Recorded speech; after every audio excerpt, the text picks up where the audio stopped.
of ITA. Next, please.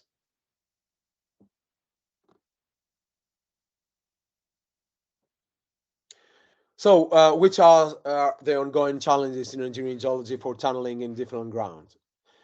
You will see in these slides next to the English letters, you will see my language, which is the origin of thousands of words were used from the Greek alphabet. So I'm using that to play with the words a little bit. So why this theme? The charisma to be in the hybrid zone of an orthodox synergy between geology and mechanics rather than other types of geotechnical practice. Next, please.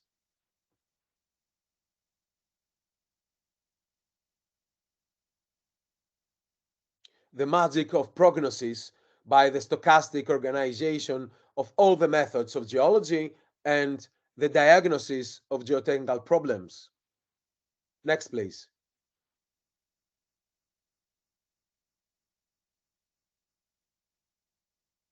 Why this theme?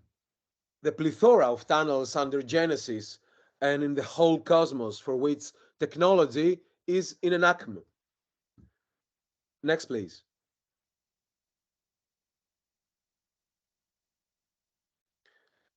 So as you know, Carl Zaghi has quoted that tunneling is at the borderline between geology and engineering. So I will play with this borderline a lot in today in this presentation. And I will be using a lot of examples in tunneling in different geological environments to prove that. Then on the other hand, another quote, which is heavily based on the engineering geological uncertainty in tunneling, in the geotechnical design of tunnels. A tunnel is defined as an underground work at the one end of which an engineering heart beats, and at the other one, a lawyer is rubbing up his hands. As you understand, this geology is translated, this uncertainty in geology is translated a lot of times into claims.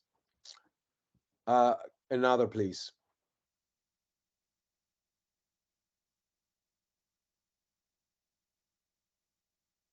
So the outline of my presentation will be, first of all, to define the framework under which, let's say, flow chart my presentation will be based. Then I will focus on the tunnel and engineering geological appreciation and on the emphasis of the prediction of the tunnel behavior, the failure mechanism for the geotechnical design. So I will try to establish a more classified way to do that and how we can incorporate that in the geotechnical design rather than just put a number into GSI or an RMR or Q and say, okay, behind this number, we can conclude all the engineering geological information we have next to geological model, which is not, of course, a safe and competent now and sound geotechnical design in my view. So then we will be following a step-by-step example from the geological model, how we can link that with the immediate support measures, which is the output of any assessment in geotechnical design, of course, and I will conclude my presentation with some basic conclusions and discussion. Next, please.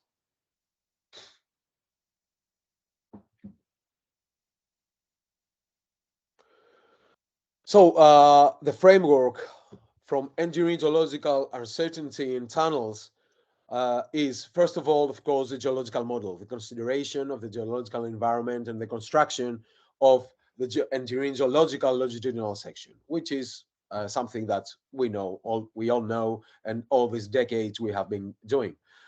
Then the identification of the ground mass types along the section to specify the engineering geological characteristics keys for the tunnel stability or instability. Then the assessment of the engineering geological behavior for every ground type when unsupported, and then putting numbers in geology. So then selection and definition of appropriate design parameters. So we cannot jump just from the geology to putting numbers, but we need to insert a better bridge to bridge those with the assessment of the behavior. Finally, we can conclude with the principles and philosophy of the excavation and immediate support measures. Then the numerical analysis follow, but into a stable ground of an assessment of geology, engineering geology, and geotechnical engineering. Next, please.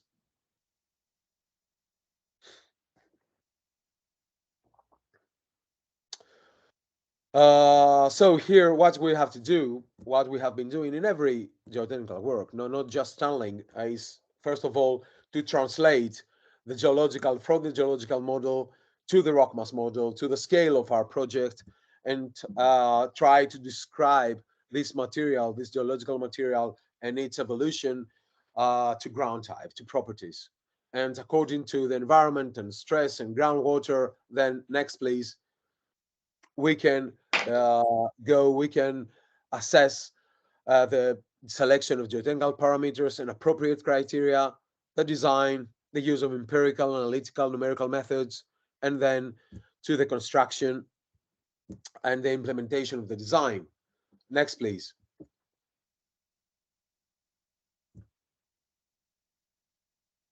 So here, what we have been missing is what about the assessment of how the ground works, how we can, let's say, together with a parameter, together with a rock mass classification value, together with some descriptions, we should definitely joining this information with classified tunnel behavior types. I'm not using the failure word. I'm using from tunnel behavior types because we may have some stability also. So next, please.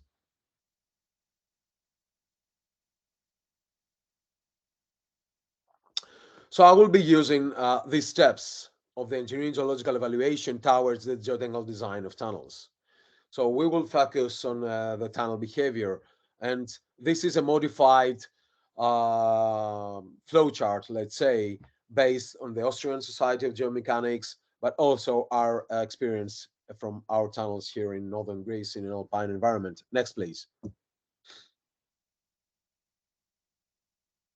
So let's study that in more detail. We can see that, first of all, we need principal, of course, information on a geological model. So we need information about lithology, tectonism, the structure, the weathering, the hydrogeology. And then we can absorb, we can just select, detect the basic principal geoengineering kits that characterizing the rock mass behavior or soil behavior and tunneling. Uh, then we can proceed to the definition of rock mass types or ground types, where if we're generally speaking, not only to the rock masses, but I will focus in rocks. So that's why I'm using the rock mass types here. Next, please. After the definition of the ground types, then we can, let's say, put, first of all, consider the tunnel geometry, the shape, the diameter, then the in situ stresses and hydrogeological regime, and then the rock mass properties, the intact rock itself, of course, properties, and the discontinuities. And then we can proceed to the definition of rock mass behavior types and tunneling. And then after defining how the ground works, if we have stress-induced problems or gravity-driven problems, structurally driven failures, then we can select the the appropriate design parameters for any kind of analysis we need, but based on this failure mechanism we have assessed. Then we can provide the principles of the temporary support measures, the type of support. Not detailed here analysis yet, but for every rock mass failure type, tunnel behavior type, then we can assess a range of tunnel support measures. This will be assessed, of course, here in our example, will be assessed for an ATM method, for conventional tunneling method in our experiences. But the same procedure should be assessed for TBM excavation and the selection of appropriate TBM when this is selected. Of course, then the next step is to proceed with the detailed numerical analysis on the behavior type and the appropriate selected design parameters. Then we can determine the excavation and support classes. We can translate that into time of costs, of time, and proceed with the constructing documents. Next, please.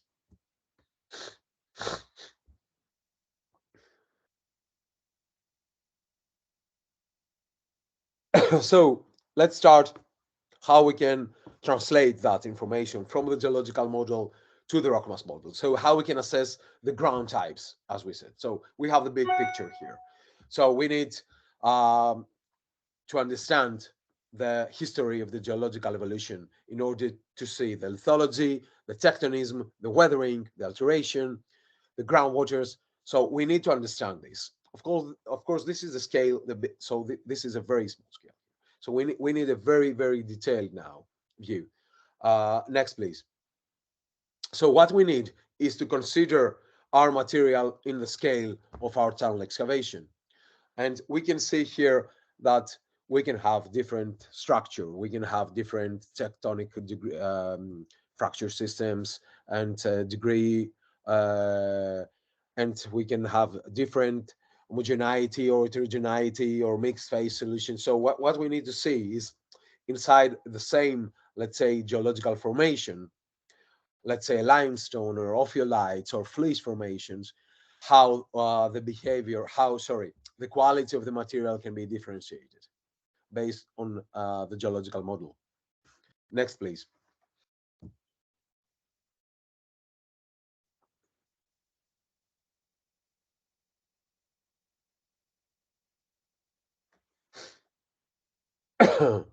So the definition of the ground types here, since we are talking about rocks, it is based on the definition of the parameters strength and deformability that determine the behavior of the rock mass and influence the excavation method, the time, and the cost.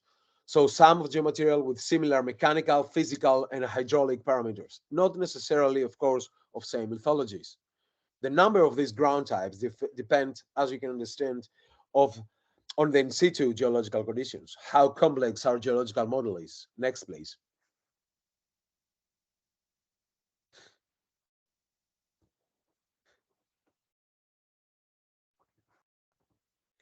So we can group these types of rock mass types to intact rock parameters.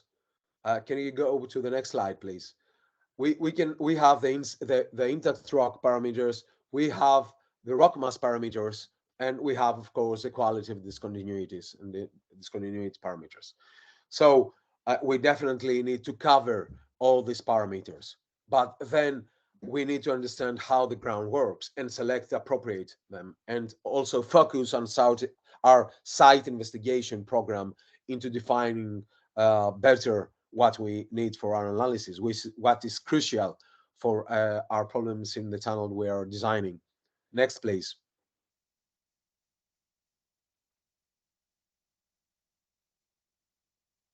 So in this example for here, we see this is a section of a new line we have in Athens, and one of the excursions of our WTC will be in this metro line, which will have started. Now we're forming the TBM.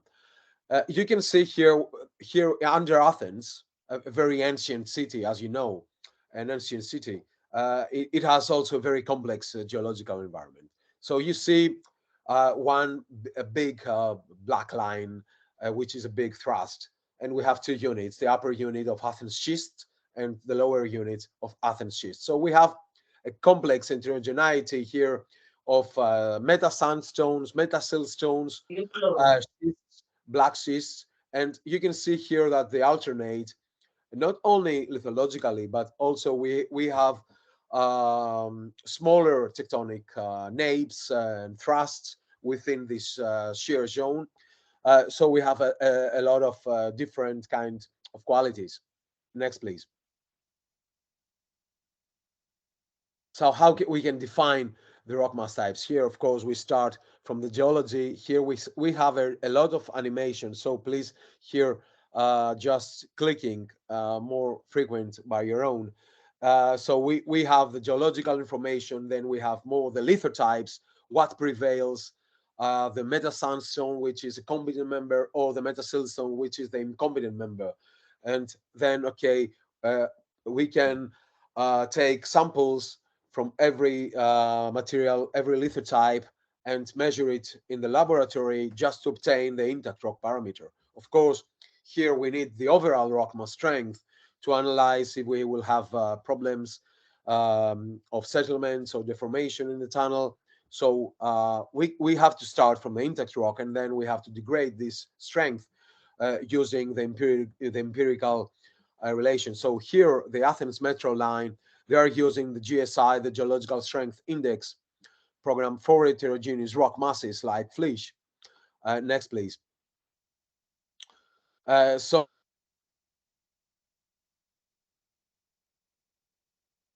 we can see in different kind of sections of the tunnel which are the ranges of the structure of the material, of the rock mass discontinuity quality, and then we can have a range of number in the of GSI value. But not only a number, we can have through these bubble charts also the structure, the different kind of qualities we have.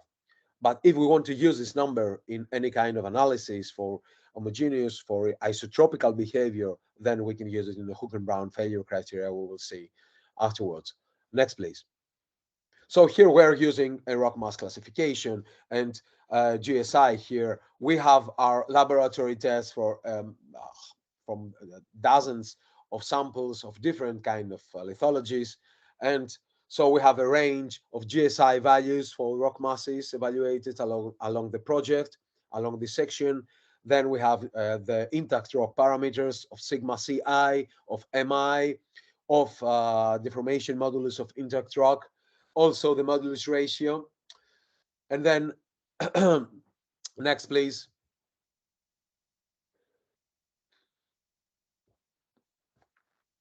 We can produce then engineering geological units. Next, please. You can see that now our cross section, it is translated into a geotechnical section, engineering geological geotechnical section. So every color here has a description of rock mass quality with a number, with a geotechnical classification system. Here, the company uses a GSI, and of course, laboratory tests from in situ, from intact rock properties. So we and descriptions, of course, of rock joints, etc. So every unit here has its description, but also some numbers behind it that we are going to use in the geotechnical design. Next, please. Of course, the definition of a ground type depends heavily on the scale of the project. So what we are going to characterize here depends heavily on how big is our tunnel. So we can have a small tunnel, and the scale of the rock mass that's going to carry the loads after our excavation can contain very few joints. So we can consider an intact rock or a single joint or sparsely rock joint, so a blocky rock mass. But if we have a very large cavern, a very large tunnel, a very large opening, underground opening, then the rock mass can include weaker elements, more joints, more faults. So it can be assumed more isotropical, more fractured, very blocky, and then can behave isotropically. Next, please.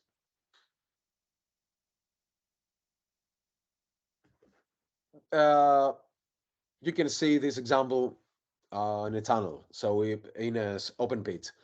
So if we can consider a bend scale stability, you understand that we may have an isotropical failure, a planar sliding along a persistent joint, which is favorable to fail.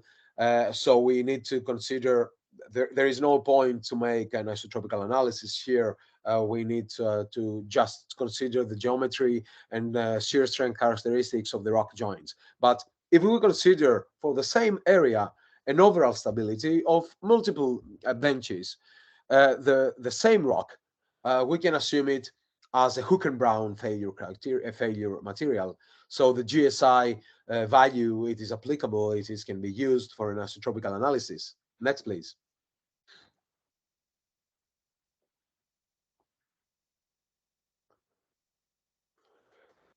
So empirical relations for the calculation of rock mass parameters using geotechnical classifications.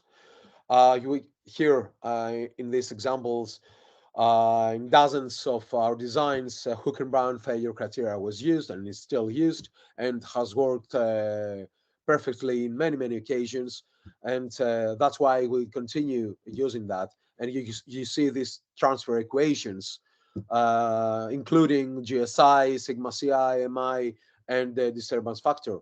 Uh, if we want to make such an analysis, if we have assessed this kind of behavior material. Next, please.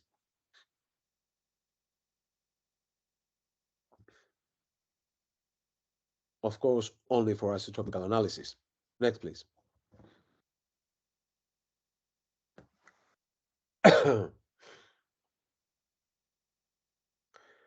Yeah, let's go. Let's keep that.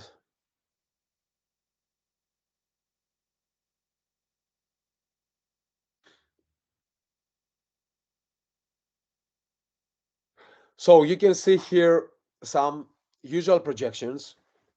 In this chart, we can see the sigma CI in the x-axis, in the y-axis. In the x-axis, you can see the MI, so intact rock parameters. And inside that, you can see different kind of geological information, geological environment, like gneiss, fresh gneiss or granites, crystallic rocks, and weathered ones, and ophiolites without alteration, and serpentinite ophiolites, and flysch and limestones, and molastic deposits, and phyllites, and so different kinds of geological material. And you can see these different bubble charts inside are different kind of qualities. So we have a lot of combinations of the rock mass quality, and we have a different combination of the intact rock parameters with the rock mass quality. So first of all, we need definitely a very good laboratory test, and then of course a very sound assessment of the differentiation in the rock mass quality inside the tunnel. Next, please.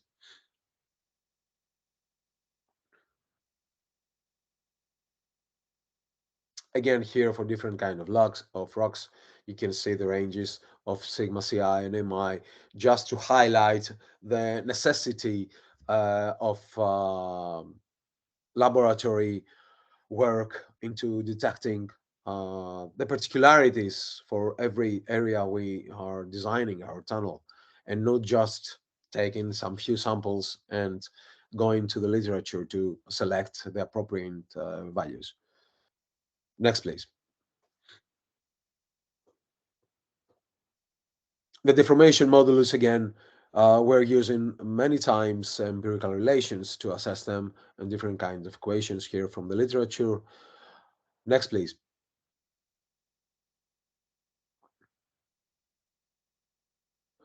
And now we are going to the core, let's say, of the theoretical part of the presentation before going to the examples, understanding the behavior in tunneling. So Peter Vaughan, which was is a numerical guy, a numerical analysis guy, he's quoting from Imperial College: the understanding of real behavior is more important than accurate calculation, and better prediction is only possible when reality is modeled. And within the word reality is the geology and its uncertainties, of course. And then the function of rock mechanics engineers is not to compute accurately, but to judge soundly. Next, please.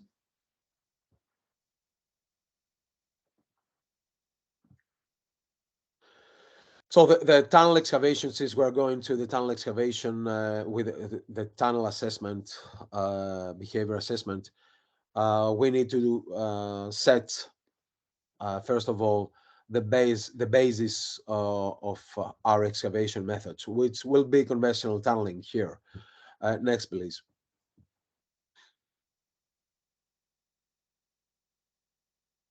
Next, please.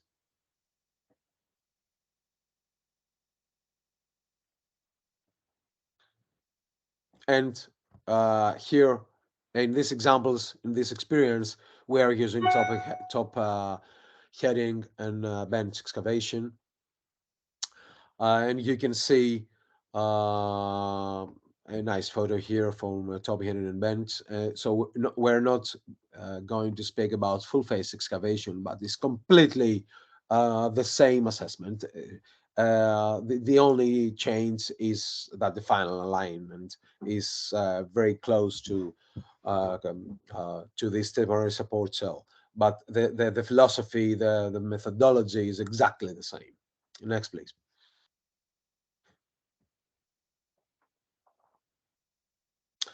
So we will be speaking, of course, for tunnel behavior, but also what we need to think afterwards is, of course, the selection of the support measures. So the range, the type of support measures in order to face this tunnel behavior. So you all know that. No need to specify these. Next, please. And across longitudinal section also with all these support measures of anchoring and gunite and shotcrete and selection of steel sets if we need, and of course if we need temporary invert or face support measures and drainage boreholes, etc. Next, please.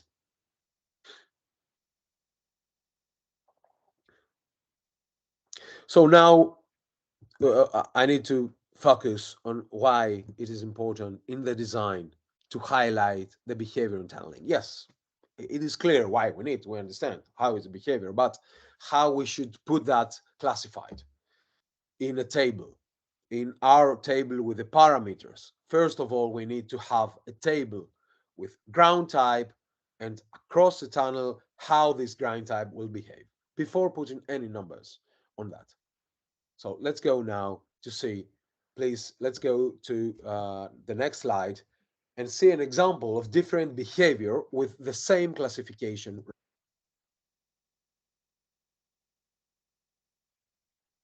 A fractured rock mass with poor discontinuity surface conditions, slick inside, let's say, surfaces, under low tunnel cover. Let's say we have a limestone, for example. And then we have another type of rock mass, a brecciated rock mass, with good discontinuity surface conditions, so rough surfaces, under low tunnel cover. And then when the same in situ stresses, the same material, but with different structure. So if we go to the GSI system, for example, here, we will see that our left rock mass, it is projected in the blocky area. And since it is a poor discontinuity surface, it has a value of 40. So it is projected. I cannot show you with my screen, but you can see where it is projected in the top right of the GSI chart. And the right one, we can see that it is projected in the disintegrated structure. So it is down there. And in the column of good quality surfaces, because we have the rough surfaces. So again, we have a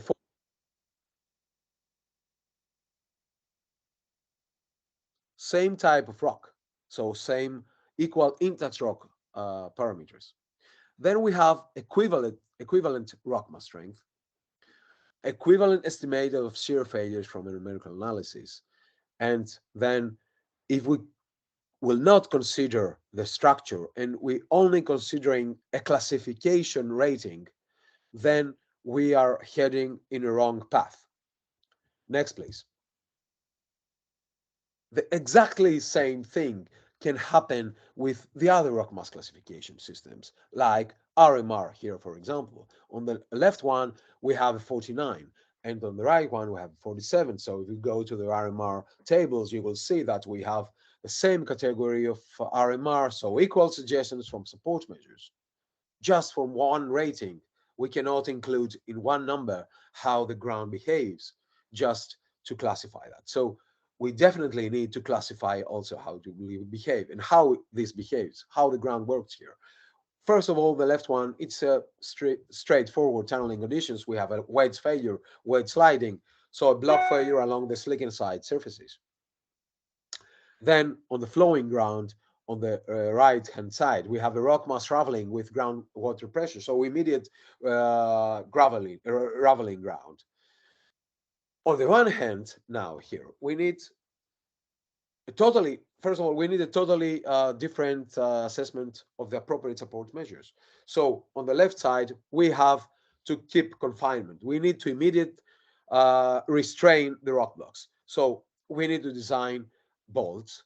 Of course, this is the basic, the design here in this section will be based heavily on our bolt system or our pattern and how long this bolt will be, and their type of the bolts. Here, for example, in these poor surfaces, we would use friction bolts. So we would use like Swellex type or split type. We may need just to a little bit to reduce our excavation step, but definitely here we need to restrain our rock blocks. On the right hand side, we need to pre-support our rock. So before our excavation, we need to apply either spiles or a 4-pole umbrella, depending on the stresses we have, of course. And we need maybe, of course, self-drilling anchors in this heavily brecciated mass.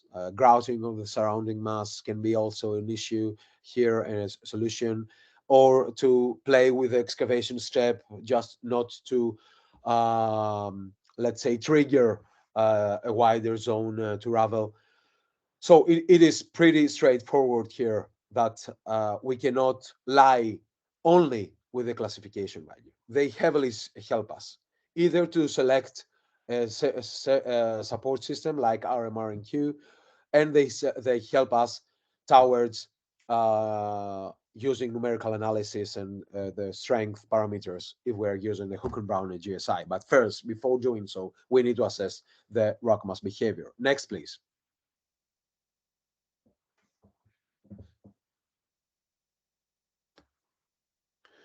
So the tunnel behavior types, first of all, we have the tunnel wall instabilities, the structurally controlled failures like wedge, sliding or falling, chimney type failures, raveling ground. And then we have the stress control failures like small to medium deformations and squeezing ground. And of course, brittle failure like rock bust. And then we have the tunnel face instabilities like face extrusion in rock masses with very low mechanical parameters and block sliding along joints of unfavorable geometry and strength. Next, please. And you can see all of them here. Every type with the tunnel behavior types and descriptions and some photos. And let's go to run a little bit with these descriptions, but very fast. I don't want to tire you. Let's go to the next one, please.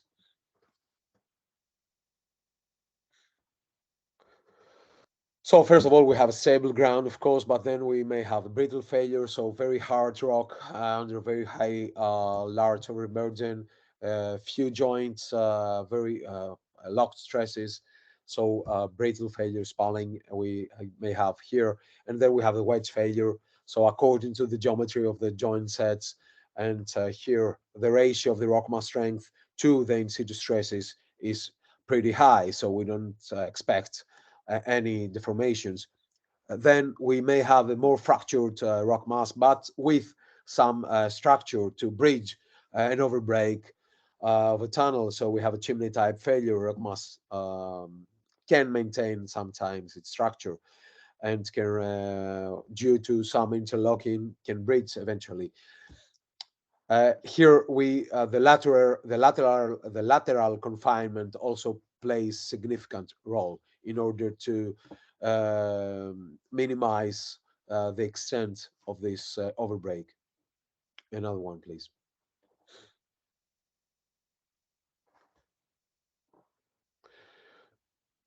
And then we have the raveling ground. The rock mass is brecciated, disintegrated with practically zero cohesion, and depending on the interrock interlocking, without infilling or with infilling, we may have the generation immediately of this raveling. If we have water, we have also flowing ground, then we have to control also and extrude this groundwater from our tunnel excavation. Then we go to the shear failures around the tunnel, so deformations, and where we can have a low ratio of uniaxial compressive strength of the rock mass, which we can evaluate from the Hook and Brown failure criteria to the in situ stresses. Here, it's between 0.3 to 0.45. But then when we have even lower values of the ratio of the uniaxial compressive strength to the in situ stresses, we have a squeezing ground. And then we can have a swelling ground if we have minerals that consist of swelling minerals, monomilanites, mectite, anhydrite, which can swell and deform under groundwater presence. And then we can have anisotropical, of course, deformation depending on the geometry of persistent, very weak bedding planes or schistose planes that they are dipping towards our tunnel. Next, please.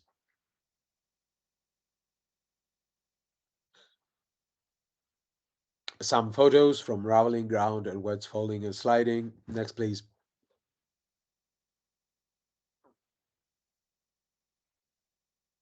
Chimney type failures.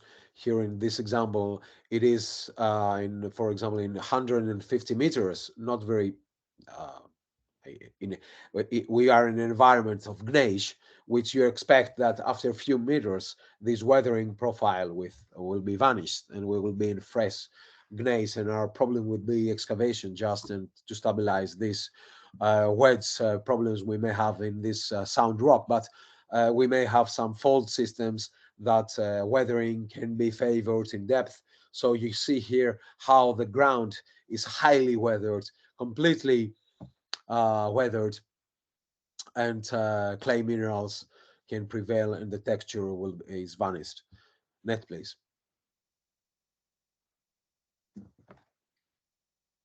Squeezing ground, overstressed still sets, and of course the characteristics photo uh, from experience under 1,200 meters, graphited schists, very low GSI, very high overburden, so very low sigma cm 2p to in situ stresses. Next, please.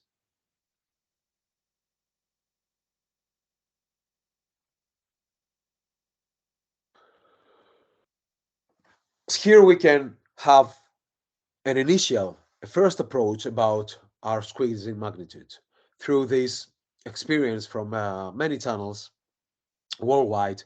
We can predict the magnitude of the strains. You can see five districts here, five zones. So the first one, A, strain less than 1%, few support problems, and B, area strain between 1 to 2.5, minor squeezing problems, and then 2.5 to 5 is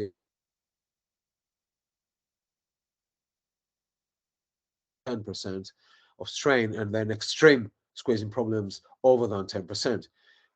So here we need to estimate the rock mass strength to the in situ stress, this ratio. So we need to assess the rock mass strength through the empirical relation, through the Hook and Brown failure criteria. And knowing the GSI, knowing the index rock parameters, we can evaluate that. Next, please.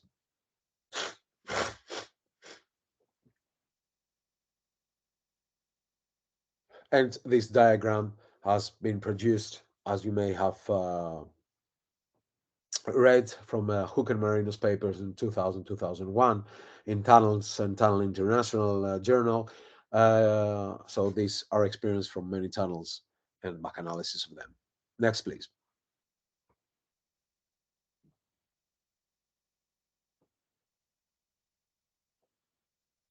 So how you can assess the rock mass behavior in tunneling?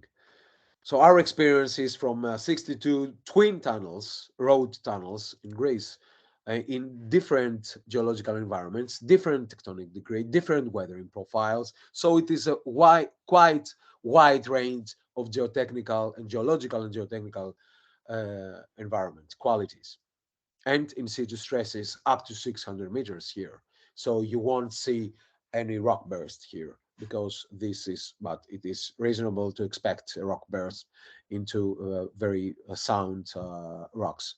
So let's go to see this tunnel behavior chart, how we can use it in order to assess in which one of the 24 areas we lie. Next, please. So we select first the structure. So we need to assess the structure of our rock mass. We use here the GSI structures, which we all know. So from intact, blocky, very blocky, blocky, disturbed, semi, disintegrated, and foliated structure. So we have first to consider the structure of our rock mass, and then we have two sets of columns. The left set of columns is small overburden, and the right ones are large overburden. And you can see this range in between, how it changes the limit from 150 meters to 100 meters and then to 70 meters, depending of how much the rock mass it is disturbed. So the range to go from non-stress induced problems or few stress induced problems to higher stress induced problems is this overburden. So the ratio of compressive strength in situ stresses is there somehow. And then for gravity driven problems, when you go deeper, you have higher lateral confinement. So you may have, for example, a raveling ground in very, very close to the surface. But when you go deeper, this fracture of mass has some lateral confinement. So you don't get to have these overbreaks in full, and your rock mass breaks. And so you may have chimney type failures in these cases. So we have here 24 cases. But what are the other two columns in these sets of small and high overburden? It is the low and high sigma CI, the intact rock, the uniaxial compressive strength of the intact rock. So since we need that for the rock mass strength evaluation to see how soft our material is or harder it is, we have this limit we have seen in our experience here. Next, please.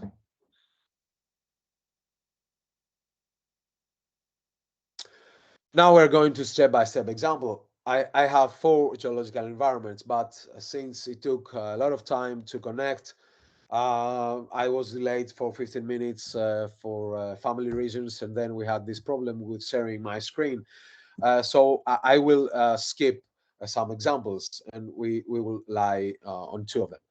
So let's start a step-by-step example. Let's go to our first one, please, which is a material we all know. I'm sure that we have a lot of India, but uh, first of all, our project here, our experience, it is based on a very large, a very long highway system we have. We're not a very large country like India, but still, this highway is very important because it links the Europe to Asia. So it goes from the Greek-Italian borders, the port, very important port, and then it goes to the borders with Turkey. So let's go to the next one, please. So this project was funded by the European Union, and we had 62 bore tunnels at that time, and then we had more and more tunnels because we had some vertical access to bring all the loads, the traffic loads from the Balkan Peninsula, from the Northern Europe to this highway. A lot of tunnels were large tunnels, and you can see the numbers here. The span of the tunnels was about 12 meters, and most of them were opened by the method of top heading and bench. Next, please. So why it was a natural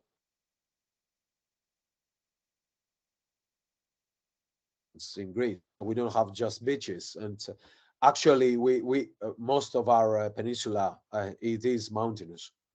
Let's go to the next one, please.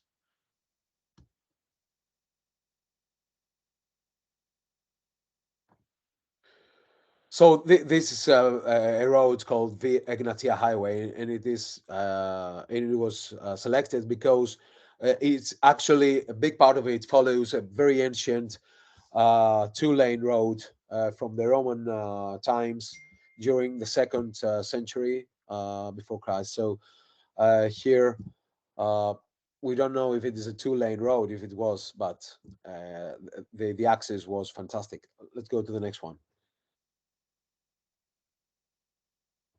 So again, why it was very, very important, a huge experience for us, because this east-west direction of the highway crosses perpendicularly to our geotectonic units. So all these numbers you see in this figure, all these colors you see in this figure are different geological formations. So we cross it perpendicularly. So we have tunneling experience in all kinds of rocks. Let's go to the next one.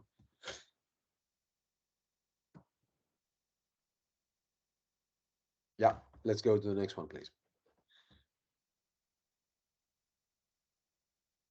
And with my team, when I did my research in NTUA, getting my PhD, we built a tunnel information analysis system. Let's go to the next one. So we have a very big data here of information having to do with the designs from the first time, from the first day starting the design of the tunnel to the cost, the final cost after the construction of the tunnel. Let's go to the next one. We have incorporated data from borehole, from mapping, from laboratory tests, from all the in situ stress tests, and then we have excavation. We have design of 62 tunnels of different companies, of different rocks, different methodologies. So hundreds of tunnel excavation categories for different combination of stresses, of rock mass qualities. Uh, Design and construction, so prediction and as-built data, and final cost. Next one, please.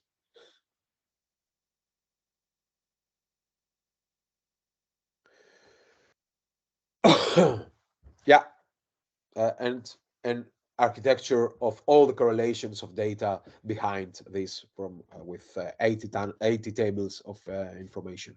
Let's go to the next one, please.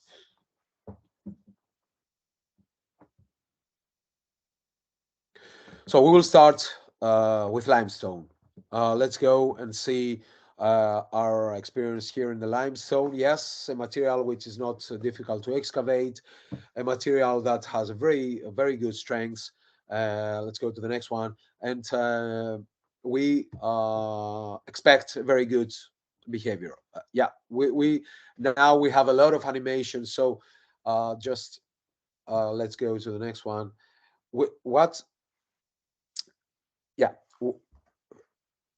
okay excuse me about that. Let's go to the previous one, just to show that we're going to run our assessment, not the next one, the previous one, uh before going, yeah, this one, before just putting the geology and any number.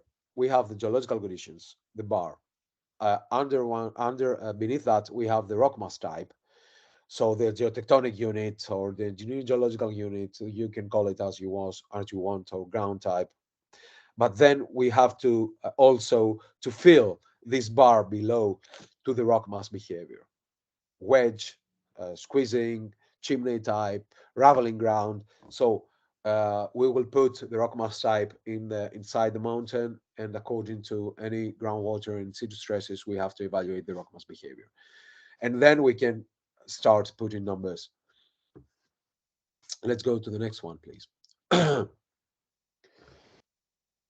So we have a very big fracture, a very big thrust here in our limestone, which is a very big tectonic line, and our tunnels, they are going parallel to this direction. So you can understand that we're not exiting very fast to a better quality material, but we're running along this tectonic uh, fractured limestone. So you will see how it is. Next one, please. We see that the rock mass is heavily brecciated with very low cohesion, and it has a high frictional strength, so very good behavior on slopes. But in tunneling, we have immediate traveling in many cases where we don't have a very good cohesion. And of course, here A bad example of not wearing a helmet next to this slope, but the young gentleman here, an experience which was myself very many years ago. Please, this is not an example. Uh, Possible appearance of clay materials between the fragments reduces the friction and facilitates any rotation. So next one, please.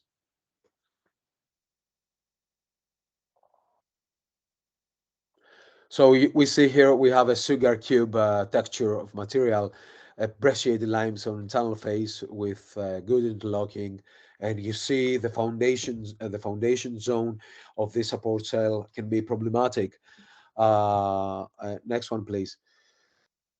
So in some cases where you have very good interlocking, you may have stability, but in other cases, or where you don't have a very good lateral confinement, you have a problem. So here it is a geological strength index for limestone rock mass. So it is not that if you use the basic chart, you will have different values.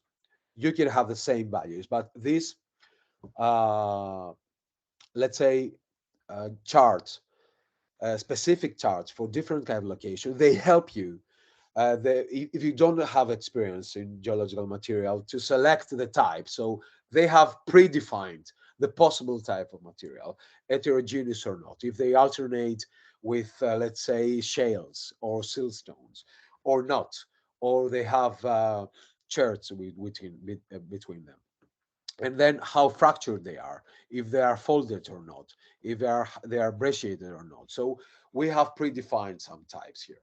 So you can be assessed to select what you see the type easier rather than going in blind.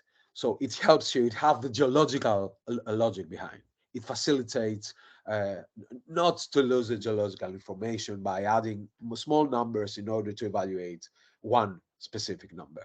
So let's see some types and some examples we have selected. Next one, please.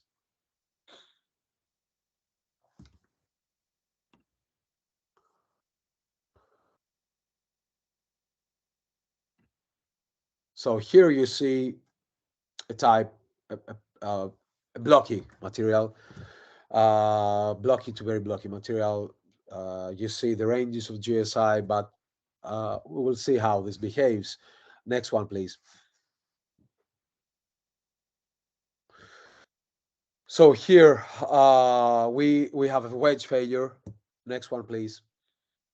I see that we have 5 minutes left in our meeting, but I'm afraid that we'll need some more. So you need to refresh that, please. And then we have a chimney type failure or wedge failure when our material is folded. And you can see here in an alpine environment, this limestone very close to this mountain building area with big thrusts. It can be the case.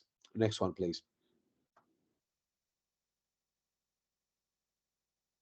Okay, so here, if we go to the tunnel behavior chart, to the TBC chart, you can see that we have a blocky disturbed semi.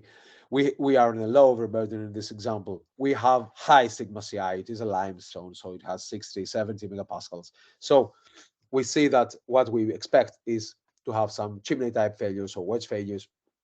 We have a structure, so we're not expecting something worse. Next one, please.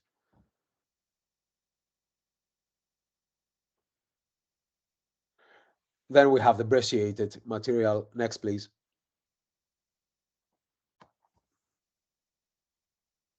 And raveling ground, if we see that we are in the disintegrated column, and again in the same column of sigma CI, raveling ground. Next one, please.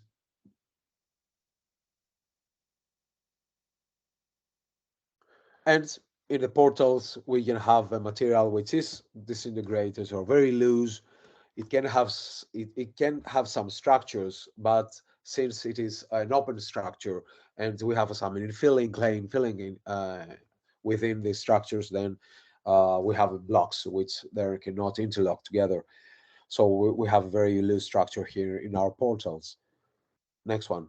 So we have a raveling ground as well.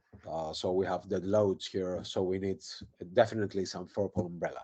So we can put now different kind of rock mass types. Let's just put some clicks here in the animation, please. And we have the tunnel type, and then below, for every tunnel type, we have the rock mass behavior. So then we can see, according to this rock mass behavior, how we proceed to our design, which will be the next part of my presentation, but after the next example, which will be in fleece environment.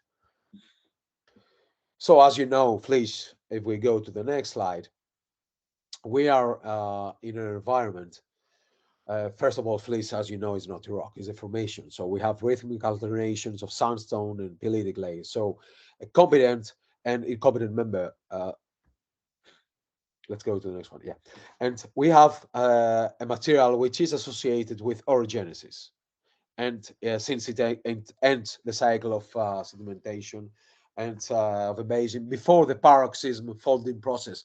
So we have a heterogeneous rock mass, depending on the participation of the stronger member or the weaker member, and then how much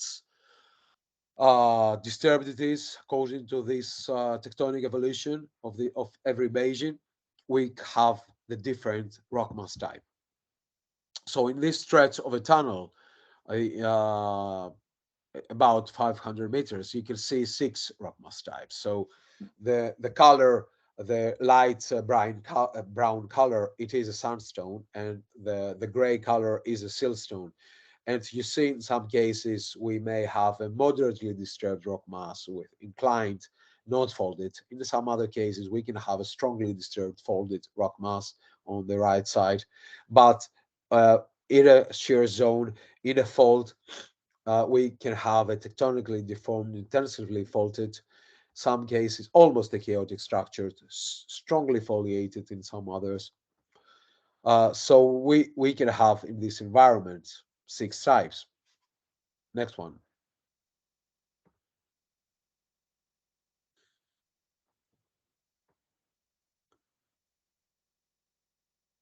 So we have a weak and a complex rock mass inflation. First of all, we have alternations of competent, strong layers, and incompetent. We have a profound bedding. We have bedding thickness variety. We have a tectonic disturbance that transforms the initial structure and can produce tectonic mixtures. We have a weak rock mass, which has a presence of clay formations, degradation due to shearing and fissuring, weathering of silty clay members that are susceptible to slaking, and then we have the groundwater effect that downgrades the quality of the clay members. Next one, please.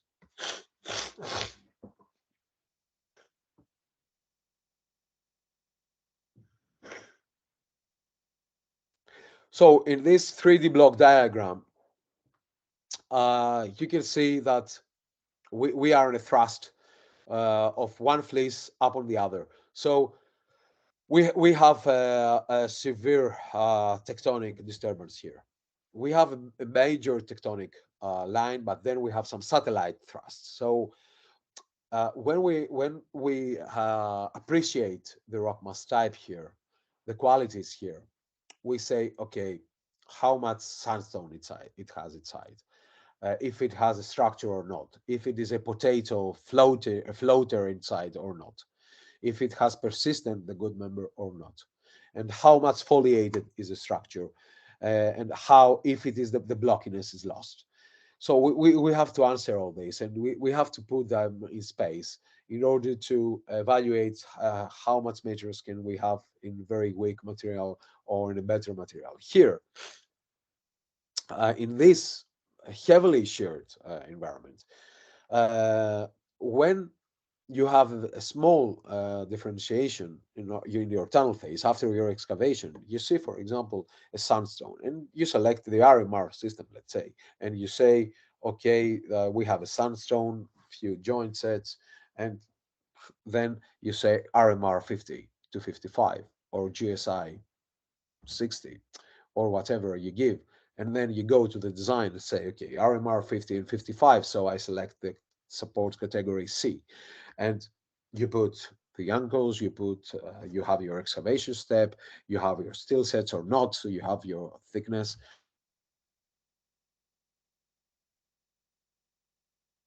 in your next excavation, you get a completely different material, and this sandstone you saw in your top heading, so it's a small scale. Please, let's keep let's keep yeah. You have in this case a floater, so the material which carries the loads above the sandstone, it's a completely different material. So you have to consider the geological model here before seeing the scale of the top heading of your material and ground type. So you have to see and construct these 3D block diagrams. Let's go to the next one, please. So we have concluded that in these environments in Fleisch, of course we have conglomerates. Definitely, we can have conglomerates, but and they depending on the matrix, etc., they have their own strength, but they are not so persistent in this kind of alternations, let's say. In any case, we can see a GSI chart of 11 types. So we have 11 types depending on what kind of material prevails, sandstone or siltstone or shales. And then as you go down, you have an increased tectonic disturbance. So from undisturbed fleece to tectonically strongly sheared siltstone, foliated chaotic structures with pockets of clay. So from type 1 to type 11, you have different degradations due to shearing, due to fracturing, due to folding, and then according to the participation, the percentage of each material, you get what type of fleece you are. Let's go to the next one. Just we will have photos of different kind of types. So you just click to see type 1. You can just continue clicking, please. Type 2, here siltstone prevails, undisturbed structures, moderately disturbed sandstones with thin films of interlation, type 3, then 50-50%. Oh, sorry, type 4 was before, we skipped that. Type 6 here, siltstone with interlation, with sandstone interlayers. Next one, we see the folding, 50-50% of sandstone and siltstone. And then siltstone here prevails 70 to 80%. And then we have below the brecciated rock mass, which is a strong material from sandstone in order to give this kind of brittle behavior. And then the plastic deformations, almost a chaotic structure. You see the next one, which here any brittle.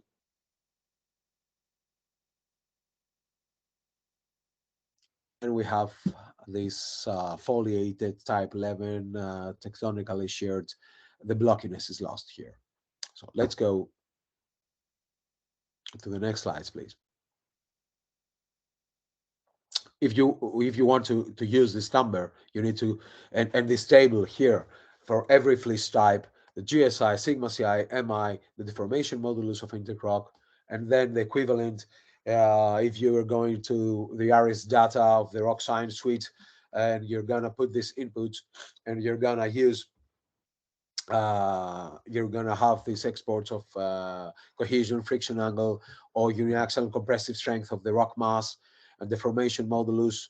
You have to consider an isotropical behavior, or and any kind of more distinct analysis. You can use it accordingly. Of course, here it is extremely difficult to take an example from intact rock when we are talking about.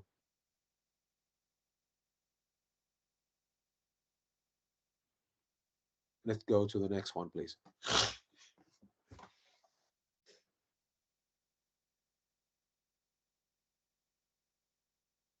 So let's see some types and some examples and some experiences here. Let's go to a section of a tunnel with 4 types. Please, next. So we have a folded rock mass, but here in this section, as we see that it is horizontal planes before it's syncline within the rock, we see a section which we may have part of our tunnel in this kind of structure. So according to the directions and the geometry of the joint sets of the bedding, we may have wedge instabilities or even stable conditions. Next one. Then when we have the same formations after its folding, we can have consistent sliding. Yeah, let's go to the next one. Yeah.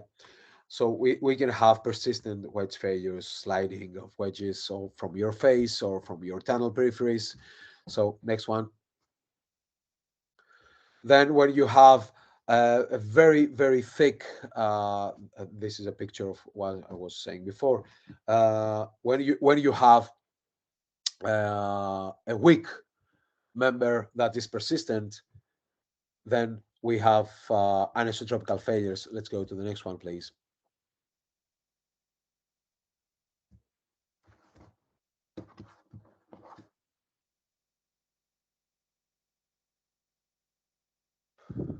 Next one.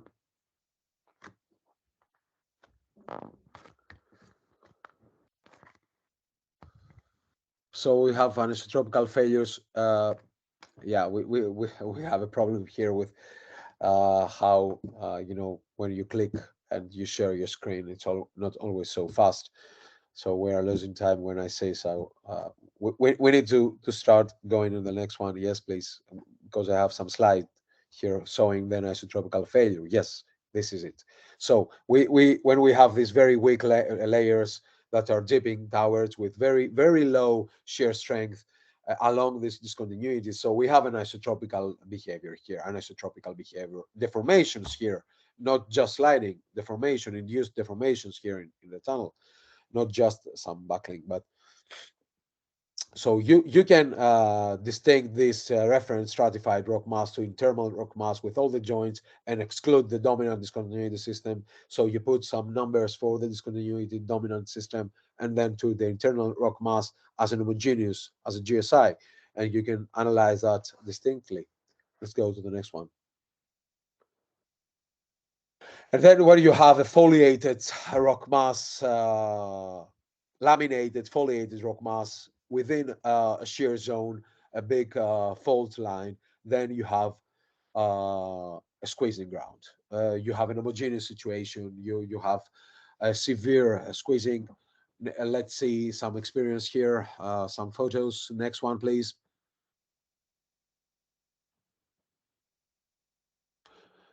So you see that in this type 10, for example, of rock mass in fleece, you see in this chart that if we put numbers to that, from our experience, in 50 meters depth, we can have, we can be the border of zone A and zone B, two minor squeezing problems. In 100 meters, we can be in the edge of severe squeezing problems, very severe squeezing problems. And then to 200 meters and 500 meters, then we can have very severe to extreme squeezing problems. And you can see here still set bedding, shotcrete failure in the invert area, or still set yielding due to overstress tunnel support sections. Next one, please.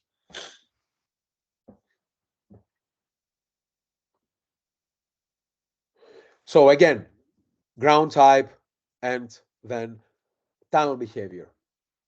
So I have an example here of ophiolites and molastic the environment, but we are too late, and will have to pass it. So please just click, and I will distribute the PDF file to your young group of tunnelists in India, so you can have this. But just do a lot of clicks. I will we will just cross all this, please, because we don't have a lot of time.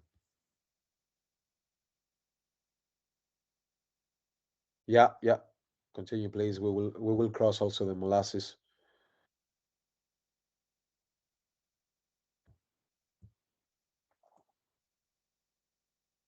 Yes, please. Go on.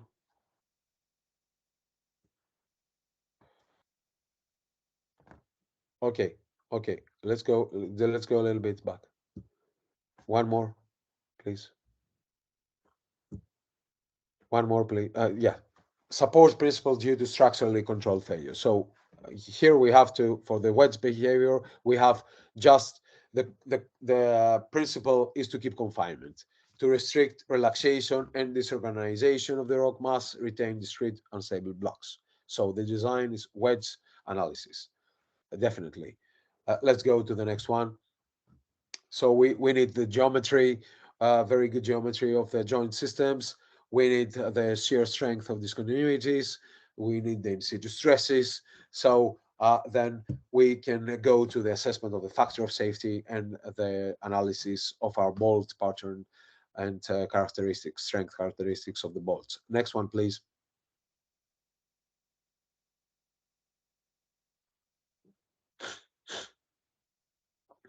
Yeah, here is the identification of the discontinuity sets. Next one, please. The shear strength following. The next one, please. All this analysis from estimation, the shear strength of the joints, either by the shear box or by using empirical relations here of Barton and This. Next one, please. And then the assessment of the wedges, the location, and the factor of safety, and then proceed with the analysis. Of course, you need to scale the wedges. Here, for let's go a little bit, yeah. Well, here is a support example of very light support category in this kind of environment. You can see the excavation step can be 3 to 4 meters, the rock bolt patterns very sparse, just a very thin shotcrete, just to seal and protect the siltstone layers from slaking and to keep some blocks not to lose the arch. Let's go to the next one, please. And in the portals, we may need in some low overburden, in some fracture zones, we may need to, for these chimney type failures, to apply spiling, to make a smaller excavation step, to keep confinement and control the wider gravity failures. So apart from application of shotcrete and bolts, light steel sets may be also necessary here. Next one, please.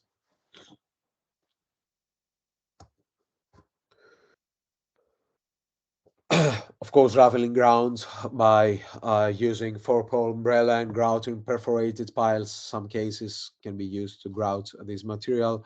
Next one, please.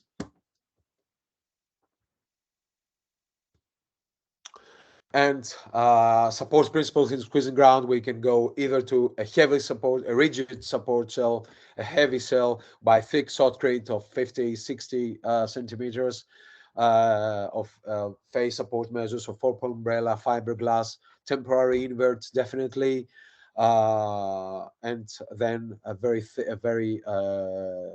also a very long rock bolts, heavy steel sets.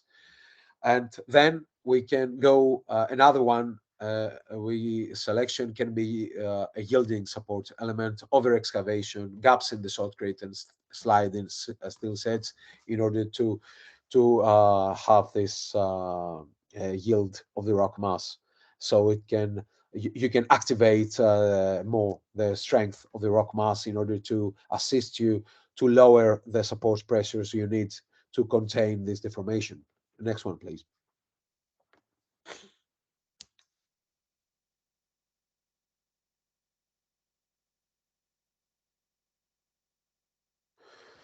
Yeah, also very fast closure of the final alignment can be a solution here for the heavy shell. Next one, please.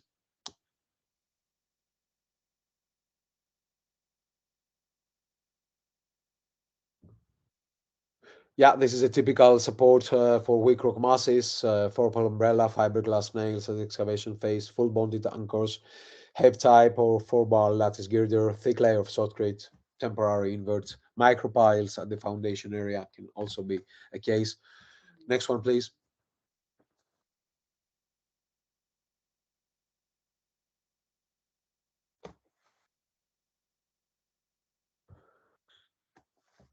And then, since we have the ground model, the ground types, we have the assessment of how the ground works. So we have all the tunnel behavior types. Then we can have this table with information about the ground type, the description of the rock mass, the key parameters of the rock mass, of the joint sets, any determined parameters using empirical relations or not. So this is our first initial table of the ground types, of every ground type and its parameters. Of course, with the next one, please, we have for every ground type and any combination with the stress or the orientation of the main joint sets according to our tunnel phase drive, we have for the behavior type. So behavior type 1, behavior type 2, behavior type 3, etc. So you see here under which ground type can produce this behavior type, under what primary stress conditions, under what groundwater, under what orientation of the main joint set, and a description of the rock mass behavior.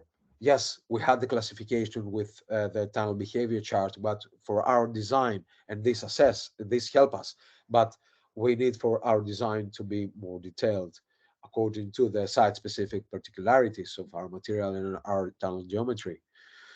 And then the next step is to combine, please go to the next slide, to combine the behavior type with the support category. So what support category we have selected to face this tunnel behavior type. So the support category SCA will be to contain this kind of behavior type, which is equivalent to this ground type.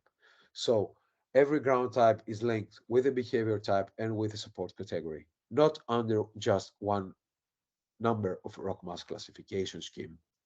Let's go to the next one, please. Then we have our support category, and of course, we have our detailed measures, our detailed numerical analysis based on the design parameters we have selected for this kind of failure mode. Let's go to the next one. We are closing my presentation, the next slide. So, conclusions. Today's knowledge and the powerful tools we have in our arsenal have increased our capacity to design and construct more efficiently and in more difficult sites and reduce the uncertainty and the acceptable remaining risk. We are not at the end of this road, though. It is still always not possible to have unquestionable answer to many of the problems associated with the work and reach the degree of accuracy that characterize any other sectors of engineering. Next one, please.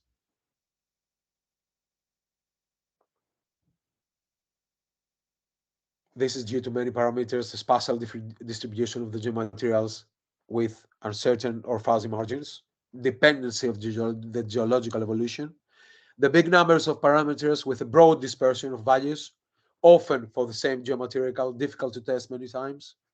The laws of behavior are still approximate. Next one, please. Emphasis on the prediction of the tunnel behavior, failure mechanism, and incorporation of the geotechnical design and the assessment of media support measures.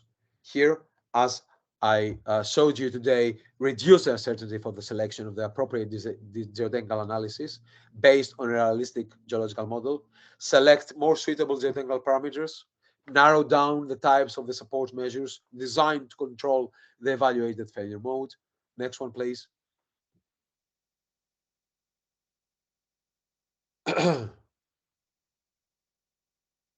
It is then obvious why the geological judgment for understanding the behavior must be always present and why it is so important. Next one, please.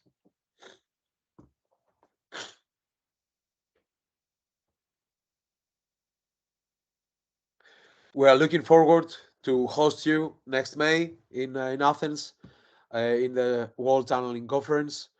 The title of our conference is Expanding Underground Knowledge and Passion to Make a Positive Impact on the World. At this time, we are finalizing the revisions, because the revision phase has already passed. So all the acceptance of the papers will be given till the end of the month.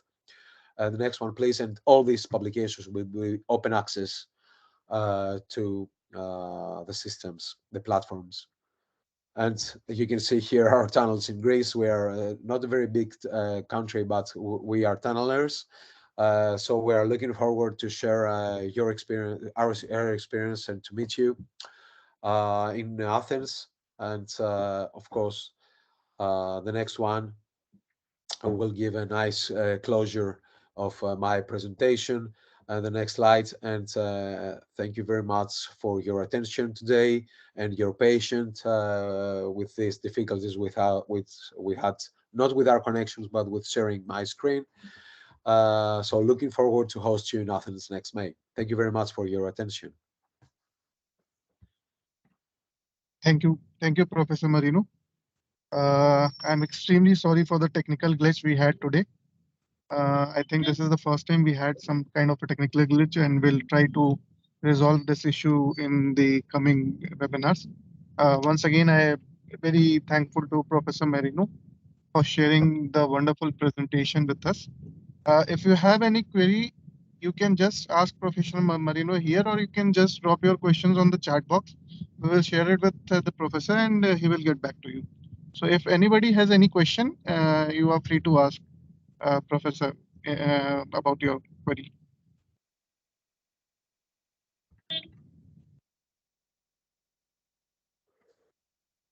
One of the query I want to ask, sir, is to you that I have used this ground support where we have used chemical grouting and we have used the cement grouting. Is ground freezing more costlier than using this grout materials, or we can go for ground freezing? I try to find this question. Sorry.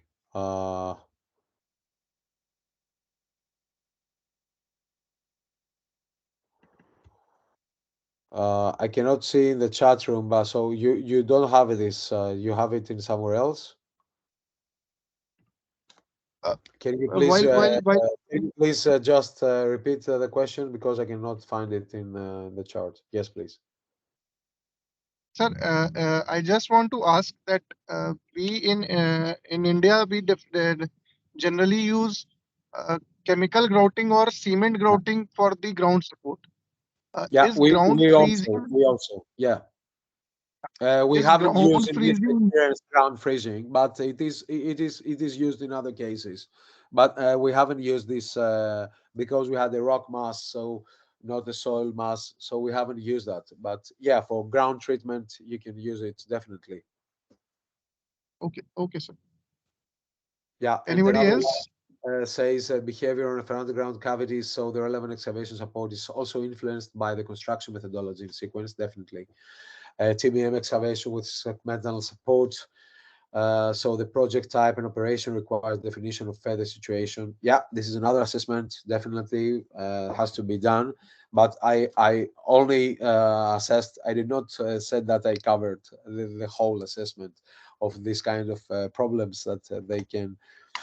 So yeah, the geotechnical issues relevant with the failures that comes with the nature of the rock mass was analyzed here. Thank you. Thank you, you, Professor. Professor, for the reply. I'm Andrea Pancera, and that was my remark. I also prize myself and very much having known your father. It was a big pleasure and a big cooperation that I had in some few occasions, also in Greece on the Achelos project. On Regulus, And okay. where everything happened, Yeah, yes, but I know. exactly, I appreciate your so diversified approach about the whole pattern, especially about the flishoid or alternate rock masses, because more and more tunnels find and crosses this kind of rock. Also in the Himalayan region, and it is very helpful to know that is not so easy, despite useful the approach of the let's say homogeneous rock, but the hazards, really what can happen, is very important to be always kept in mind. Coming back to the previous question about grouting, about chemical grouting and freezing, in my opinion, the three systems, they are essentially equivalent. It's a method of improvement of the behavior of the rock, especially if there are cavities that you can close with grouting, etc. But depends a lot, depends from the availability. Maybe chemicals are not available. Maybe freezing is not really the best possibility because there is no energy to freeze for so long time, and there is no water, or there is too much flowing water. So chemicals might be better than cement. So this, in my opinion, going into the details, that your general approach is maybe yet, because of missing time, it is the subject of a whole 2 or 3 years of courses. Cannot enter in that detail about the whole consolidation. Or Definitely. thank you for your remarks also about my approach. Thank you very much for your attention and your comments. In both, squeezing and swelling ground conditions, tunnel size, decreases, and especially in swelling ground conditions, most of the problems arise in the bottom of the tunnel. So we have a HAVE in many cases. So you need to complete definitely the invert there. And squeezing depends. So if it is isotropical and isotropical.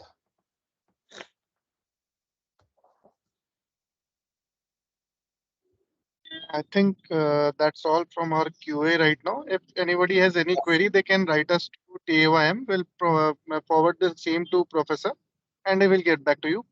Once again, heartiest thanks to the Professor Marino for giving us time and sharing the valuable webinar with us. Extremely sorry for the technical glitch we had. Okay, thank you very much for bearing that, and thank you for the lady that had this burden also today to do so. So thank you very much for the invitation, and looking forward to meet all of you in person in a future event of ITA. Yeah, definitely we will be there. The participation from TAIym will be there. Or to all the participants, we'll share the webinar presented here on our YouTube page.